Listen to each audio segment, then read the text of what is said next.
Hey everyone, it is still Mental Health Week, and I am here with Sara Noyes, the Executive Director of Community Futures Highwood. I always get it wrong. I don't know why. I don't know what it's not the name, it's me.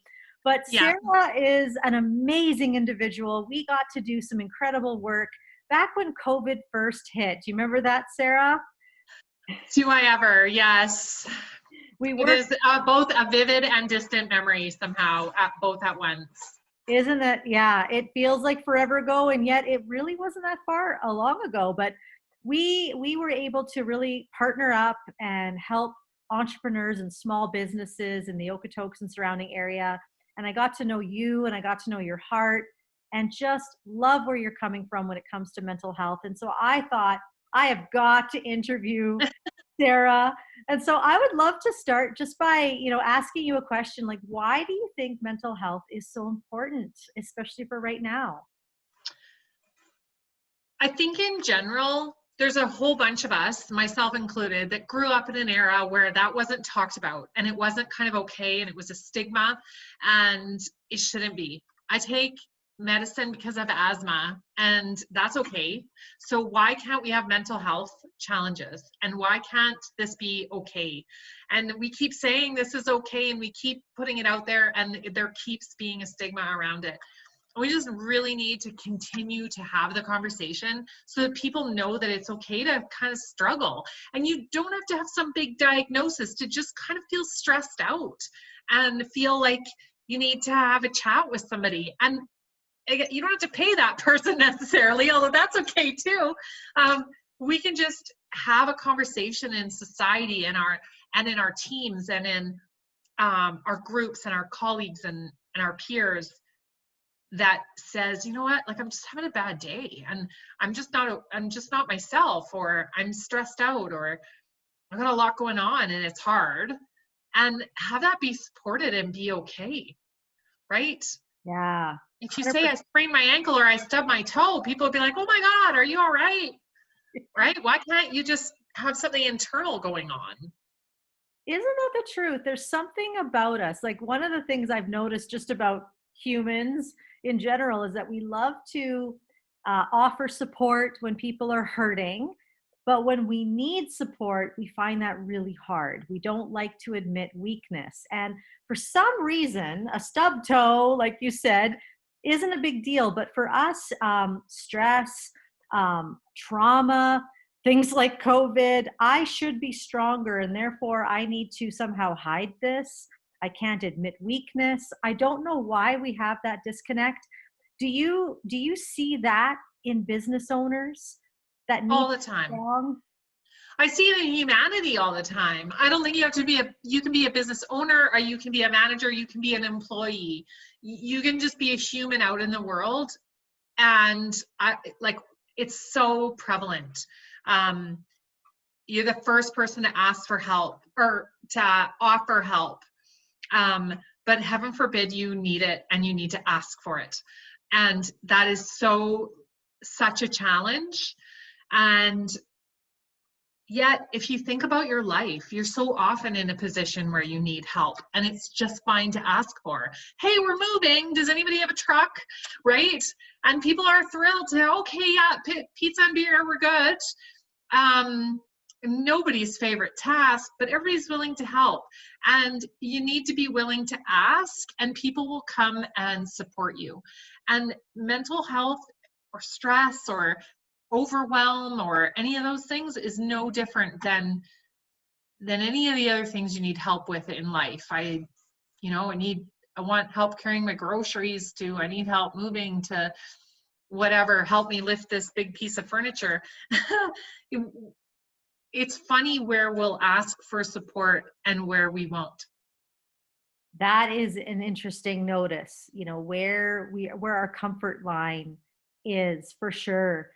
One of the things I really noticed about you in our time together in our project was that you're very community oriented. Maybe that's why it's community futures. There's a community word in there. But I noticed that you are very community oriented. And I remember when we presented just what we do to your group, and you were moved. Like I want to know why you're passionate about community and what moved you. Like I just remember being really moved by you being moved, if that makes sense. I thought there's something there that Sarah has inside of her that it just means so much more than just a job for you. Like I'm wondering where this all comes from for you. I don't know that I know. It's something that has always driven me. It's I'm fiercely loyal to the people that I'm close to. And I have fierce, long, ingrained friendships, and I'll do anything for the people that I'm close to in my personal community. And I love to serve. I'm a leader who loves to look for opportunities to help people, whether that be people or my community or businesses, in any way that I can get involved to like better things in some way is something that drives me in such a huge way. And it just always has. I worked in lots of places growing up where, I worked in retail settings or restaurants and bars where directly you actually have to serve people. And I love that. I loved doing stuff for people and having their joy come through because of it. And making their lives easier because of it. It just is something that is somehow ingrained in me. I think my parents were very oriented that way. My parents were both teachers, and to serve as a teacher and serve that community and your students, and they were so passionate about that.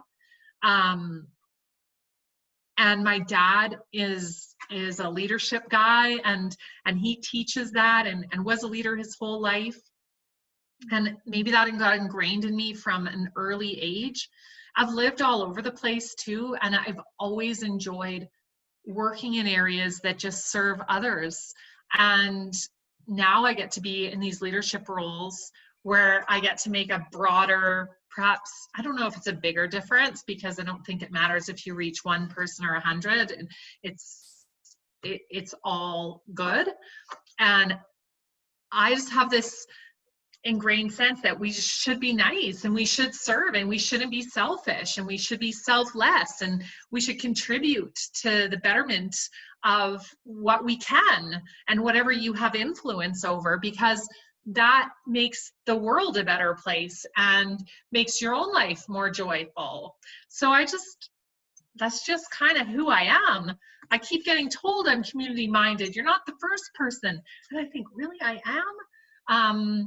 That's such a kind thing to be called. That's not the first thing I would describe myself as, and yet it's being pointed out that perhaps I am. Isn't that neat? Isn't that neat?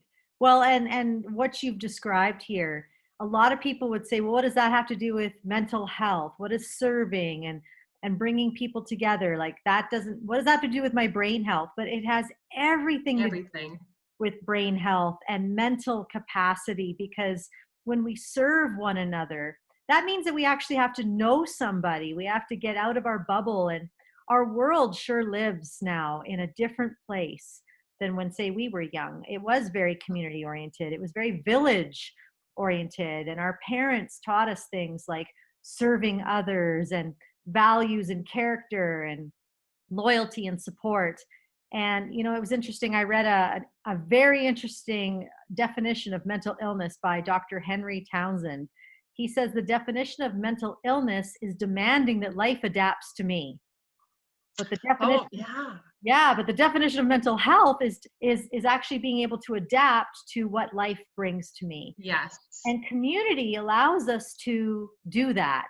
It doesn't mean it's easy. It doesn't mean the stress isn't there, but we carry one another's weight. And that's what I see you doing. I think it's absolutely beautiful. What would you say to businesses, like an entrepreneur, a business owner who is kind of living without a village, who's sitting there, going just all of it by themselves? What would you say to that one? You don't have to. you know, there are so many communities that exist to support businesses, your local chambers of commerce, your local community futures offices, your business links of the world.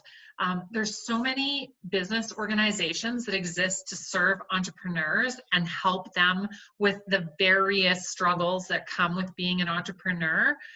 And those organizations are connected, and they connect people to each other. And the network we work in Okotoks that you got to know, the entrepreneurial ecosystem as we call it, is so connected, and we're so resourceful to be able to know exactly where to point you. You really need to kind of pick up the phone or pick up the internet and reach out, because we're here to help. And there are so many businesses that are here to help. And most of those resources are offered at either free or cheap, or at a place where they're affordable. And networks, create a network for yourself. Find people. You don't have to find people in your industry. And yes, there's such thing as competition, but there's also such thing as collaboration, and collaboration makes competition go away. And to me, those are gifts of working in, especially where I work, in a smaller rural community, even though I work in a kind of urban rural community. But these networks of business owners exist, and these mentors exist, and they're actually kind of easy to find if you just ask, because they know they were in that situation, however many years ago, and they want to help. And let them, just let them in. Ask. It's easier than you think. And I'm an extrovert for sure. I don't find networking easy. I don't find it easy to go into a room, and lots of people would tell me I have lots of self-confidence. Lots of people would, identify me as an extrovert. I get a little uncomfortable and out of my comfort zone when I'm in a room full of people I don't know, and I have to grin and bear it and grit my teeth and talk to a table of people that I'm not 100% comfortable with. But holy moly, do you ever get a lot out of that when you just spend the 5 minutes it's required to take a deep breath and jump in? And there's so much to be gained, so much more to be gained from that than to be scared of. Absolutely. Yes. So this is maybe a vulnerable call to action to call every entrepreneur and business owner, employee that is listening to this interview, and saying, if you need help in any area of your life, we have to ask, and we have to know who to ask. And so if you're needing help with your business, like Sara said, there's resources there. If you're needing help with your own mental health, perhaps a counselor or a friend. Sometimes we Yes. need counseling in areas that we don't need counseling for. We just needed. We need a coffee or a glass of wine. Those are things that are okay too. Cheers. That's all we need. And so, right. But yeah, I think that is really it. And we hear it all the time, but I would love to challenge everyone who's listening. And I know, Sara, you're like, yes, is stop agreeing with it. Stop liking it on LinkedIn. Stop liking it on Instagram. We need to support. And engage. And do it. Well, what's interesting, Connie, is after the mental health program that we did in sort of isolation together in the early spring, when we went, oh my gosh, how do we help Band-Aid? Community Futures applied for a grant. We partnered with other Community Futures in the southern part of Alberta, and we got a big grant from the federal government to do business coaching. As you know, you're one of my coaches. And we are providing mental health, business coaching, workshops, seminars, all kinds of things to businesses, completely free of charge, because we know that times are tough. And businesses need to take advantage of that. Businesses need to call from the rooftops that you can get hours and hours of business coaching available to you for free, that basically the federal government has provided. Our partners at Western Economic Development have provided these grants through the Rural Opportunities Fund.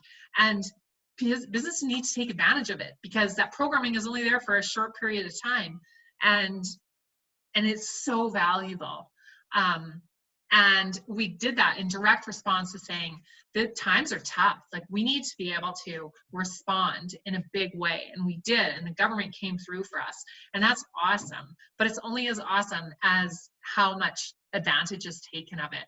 And businesses just need to reach out. You don't have to have this deep, dark conversation. You just have to say, oh my God, I don't know where to turn. I phoned a friend. I did the phone a friend. I need a friend.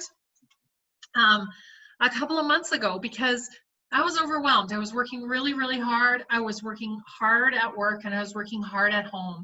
And I had to make some strategic plans in my business that were for Community Futures, that were for moving forward for 6 or 8 months. And I couldn't think outside the now, because I was consumed in the now, right?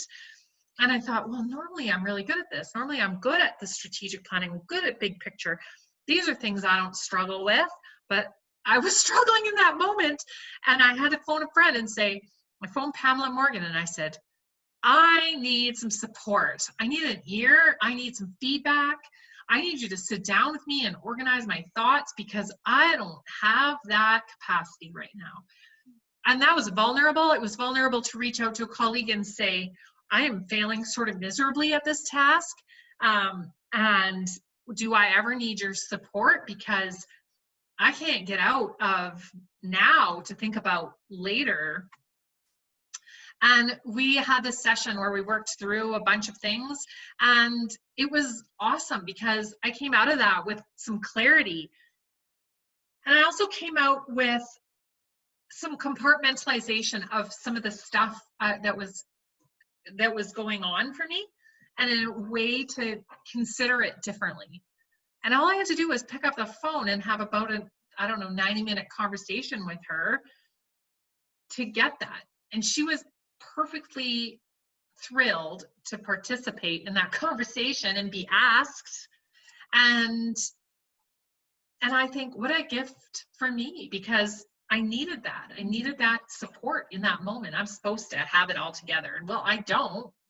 And there's times when I need help.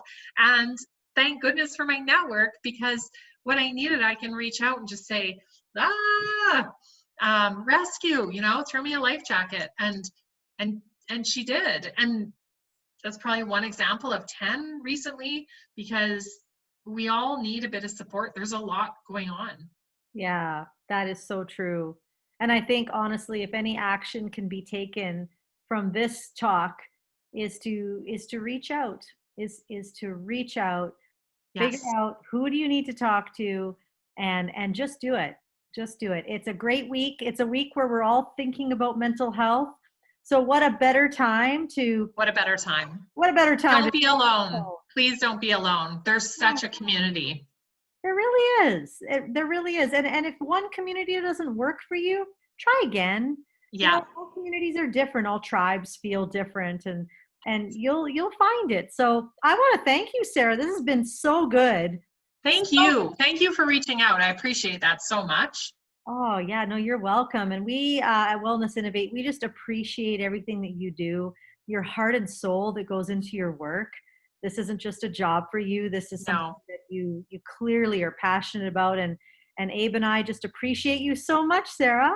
Oh, that's so lovely. And the feeling is absolutely mutual. The work you guys are doing in communities and in support of COVID, and how much you've ramped up all of your offerings is,